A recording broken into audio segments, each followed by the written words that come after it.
everybody. Did not expect to ride this bike today. It wasn't on my list, but we have some time in between rides. So today we're on the 2025 Harley-Davidson Breakout.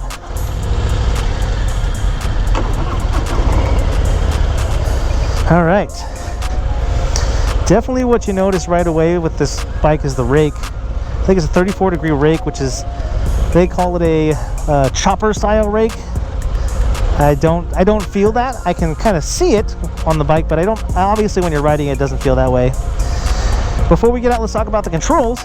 On the right we have hazards, traction control, kill switch, turn signal, and ride mode. And on the left we've got our trigger for the lights, cruise control, trip toggle, blinker, and horn. Now right away, I can tell if I sit up straight on this bike, even though I'm hitting my leg on this derby cover, I can flat foot this motorcycle. So very confident. It's low ride height. I'll have the seat height here on the screen for you. And the other thing that's of note on this bike from years past is this dash. We've gone from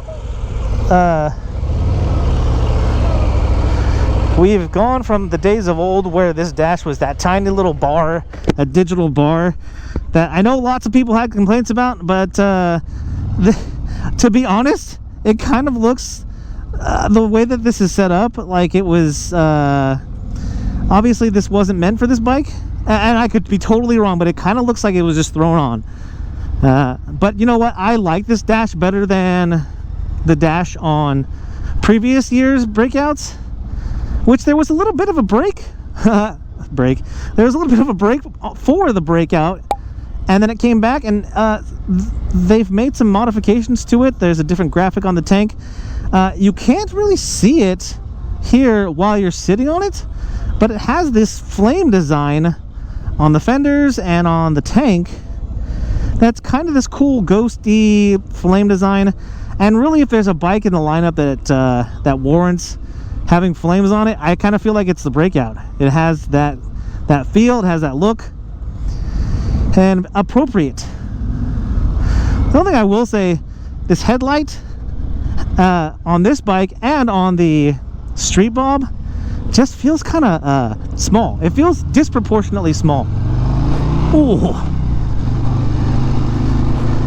Now I'm stretched out for this bike, more stretched out than I am really on any other model in the Harley lineup. You got these front controls, and then foot pegs instead of foot boards, which, you know, I don't feel like this bike should have foot boards on it. It's just not that kind of bike. Oh, this bike is fast. I can feel it already. And what are we in? We are in sport mode, so yeah, that may be why it feels that way. So let's before we get really crazy, let's just put it in road mode and right there. But that is new to the Breakout, as well as other bikes in the Harley lineup. We've got these ride modes that come standard, and that, I mean, you're talking about, I think, on the 23rd. Oh boy, I think our guy just dropped her road glide.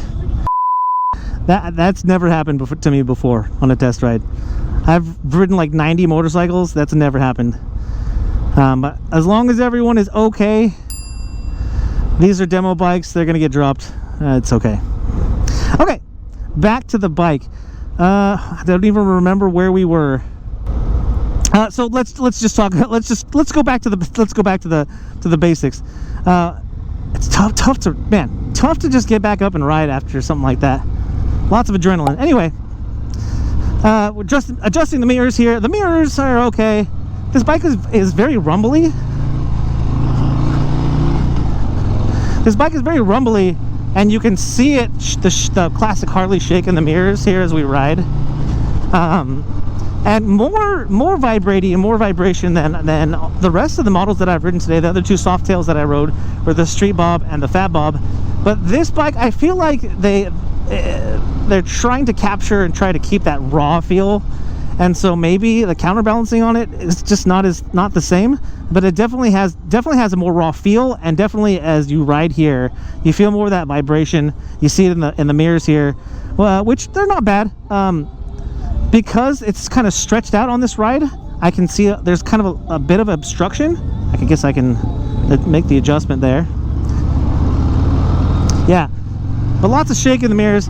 That's one thing I'll note, just because there hasn't been any of that in any of the other models that I've ridden today. So the riding position, we've got foot pegs here, and I think that's what we were talking about before. We've got the foot pegs, and then this brake and this shift lever. Just because of how stretched I am at 5'6" and 30-inch inseam, this stretch makes it so I kind of have to really stretch that toe out to get under the peg. So just something to take note of if you're a shorter rider. That's not something that's been really a big deal with Harley's post Milwaukee 8. But now we've got the Breakout, where there's a little bit of a stretch here, and I think if you've got less than a 30-inch inseam, that stretch might be a little much. And I think what we were talking about before was the ride modes, and the fact that you can adjust all of these things on the fly, and that at $23,000, the Breakout is not a cheap motorcycle. I would actually say at $23,000. What is nice is you do get a lot of these things that you get on other motorcycles. Is that you're getting more for your money other than just the Harley name. You're getting all this technology, you're getting safety features that you would expect out of a bike that costs that much. One thing of note that I'll say about the controls, other than the foot controls, is that because of the rake and because of the riding position of this bike, and maybe it's just because I'm tall, but I'm guessing it's going to be even tougher for someone who's taller than me because they're going to be sitting up higher, is that I would like to see these controls shifted so that I can see this better. I mean, obviously, we're going to put this in sport mode. Let's get on the highway. Obviously, you know, you don't need to see where those things are. You can feel them. But I just think being able to see them is better. Oh. Oh. Yeah. And obviously, when you're riding in this riding position, you're just gonna get pummeled by the wind. But it's a feature of a bike like this, and it's not necessarily something that I'm going to talk about as being a bad thing, because I myself don't usually ride with the windshield, and I think for its purpose, the Breakout is not a bike that's meant to go long distances. So yeah, see, not being able to see and just feeling for the turn signal, I actually ended up touching the throttle button. So yeah, definitely if I was gonna make a change or say that there's something that needs some work, it's the position of these controls here. We're gonna try out cruise control. We're on the highway. It shows that the cruise control is on. We're gonna set it here. Oh, we're going 80 miles an hour. But the nice thing is that I can change my speed here without having to touch the throttle or brake.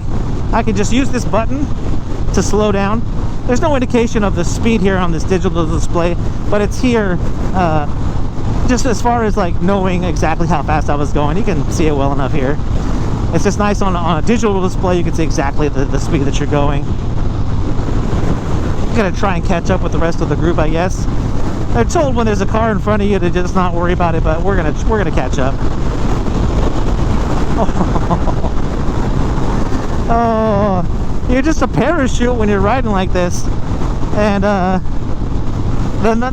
what I will say is a really nice thing about this bike, the riding position, and knowing that I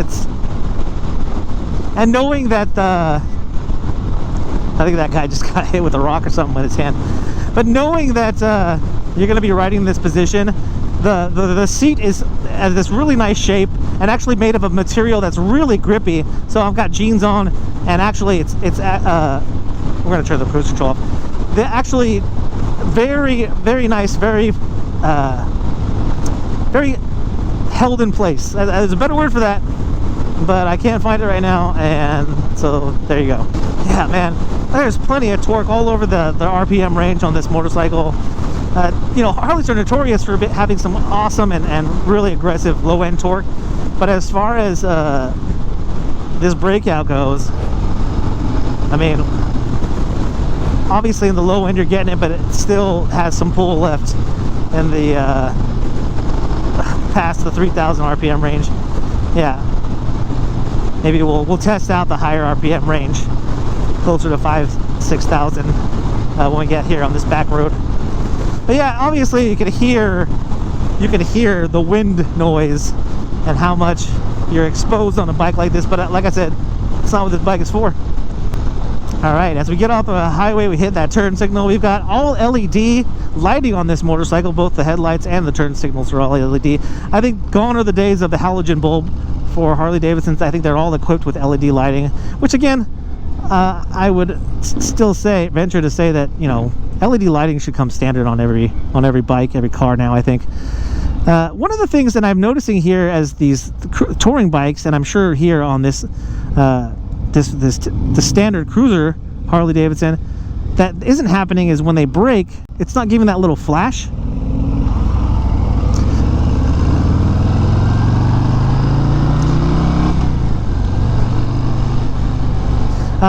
And that's one of those things, maybe if Harley's not listening. Oh! Downshifted. That guy in front of me is trying to get his front tire up. That is funny. Okay. Crazy stuff happened on this test ride. Not your typical test ride. So yeah, I mean, we only got up to 4,700 RPM, but still plenty of power left up in that RPM range. I mean, this bike just pulls and pulls and pulls. It is everything that it's cracked up to be. And really getting into that turn, good in slow speed, good in sharp turns, which I would expect. These pegs are kind of splayed out, which gives you that riding position. See if we can drag one. Nope. Yeah, I mean, we got pretty aggressive there in that turn as far as leaning goes. It didn't feel like I was getting even close. We'll have the lean angles down here on this bike for you, so you know specifically what that number is. Almost hit the turn signal here on this right turn. Force of habit.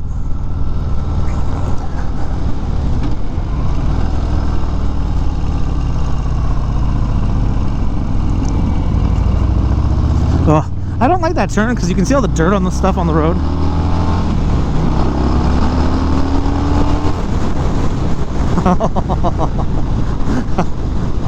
Oh, this is a fun bike to ride.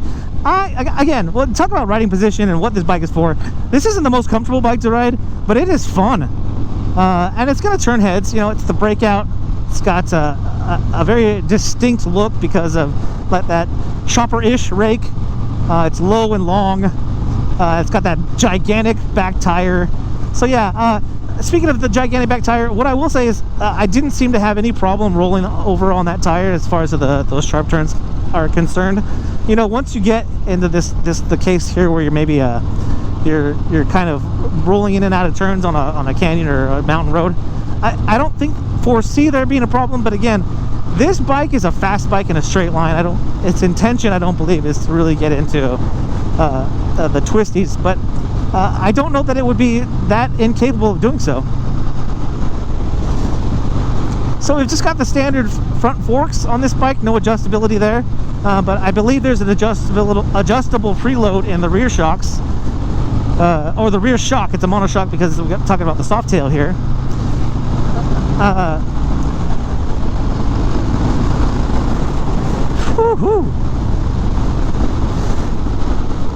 And the ride is actually relatively comfortable, you know, because when you look at a bike that's fast in a straight line and not necessarily meant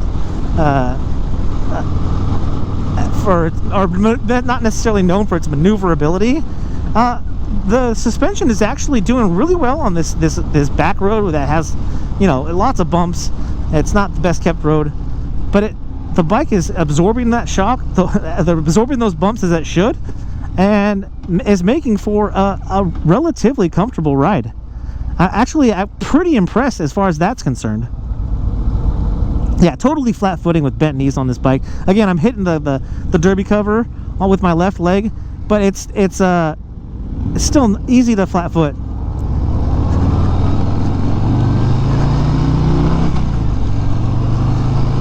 Now, as far as the brakes are concerned, we do have an adjustable front brake lever. I find that funny that the front brake lever is adjustable and not the clutch lever, because for me it's always the clutch lever that's a bit of a stretch. But nevertheless, you do have that adjustability for that front brake lever. And the front and rear brakes, nothing to write home about, but they do their job. And you do have ABS standard, as well as traction control, which you can turn on and off, which is, again, a nice thing about these 2025 models is it's added technology. Oh, this bike gets on it. So yeah, brakes are fine.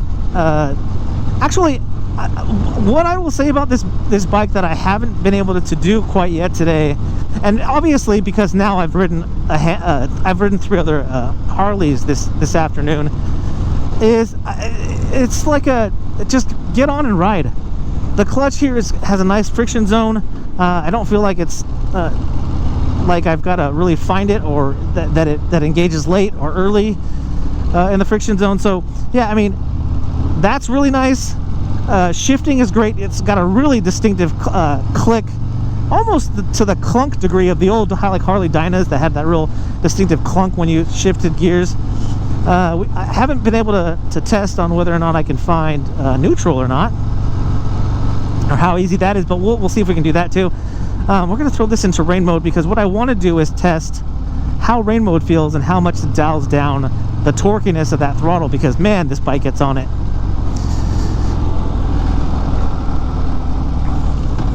So yeah, brakes are good. Suspension is good.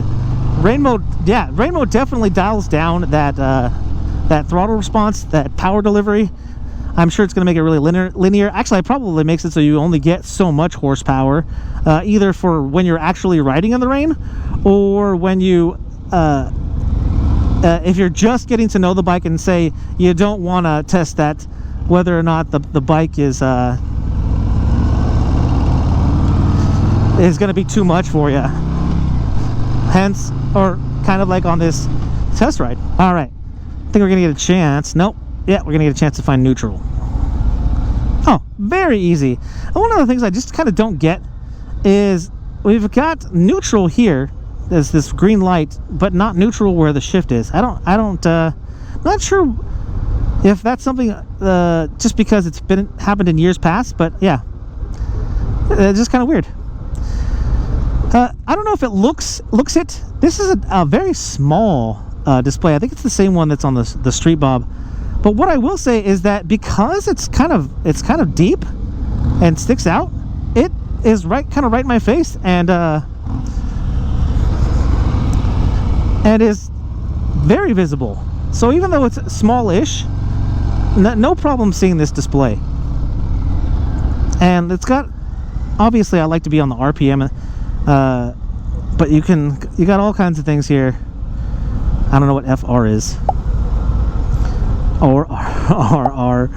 You got odometer, trip A, trip B. There's R, time, RPM. I didn't see the battery.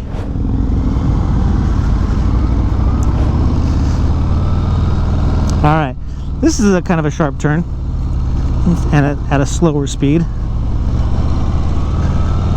Oh yeah, like, so what I will say is kind of being stretched out on the old Sport Glide, whereas where I would scrape a heel on a turn like that, I didn't even feel like we were getting close, and that was a relatively sharp turn.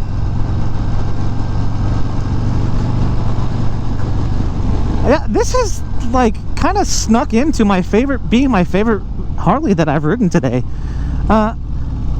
What I'll say is I've ridden a lot of Harleys, and I've owned a handful of Harleys, so I'm a Harley fan. I'm not like, I wouldn't say I'm an enthusiast or somebody who's like ride or die Harley, but having ridden a lot of bikes and knowing what Harley's kind of all about and why I would buy a Harley or why I would ride one, this kind of falls into that, like, just where and why I would buy a Harley. The Breakout has kind of snuck into being one of my favorite Harleys. But guys, this is a part of the video where we're getting to the end, and I would say if you've got any questions about the Breakout that I have not answered, because maybe I've been fanboying over it a little too much. But yeah, if you've got questions, make sure you leave those in the comments. I'll do my best to answer them, and if I can't, I will find that answer for you. Just get a little bit more. See, even in rain mode, that linear power delivery is still there. It's just toned down. Let's just get into sport one more time. Oh yeah. Alright guys, if you like this video, you found it helpful, you just enjoyed coming along for the ride, make sure you hit that thumbs up down there, which is the like button, and if you haven't already, smash that subscribe button. Everybody, if you're out there riding, please be safe, be kind to one another. My name is Eric, I'm that one guy, and I am out.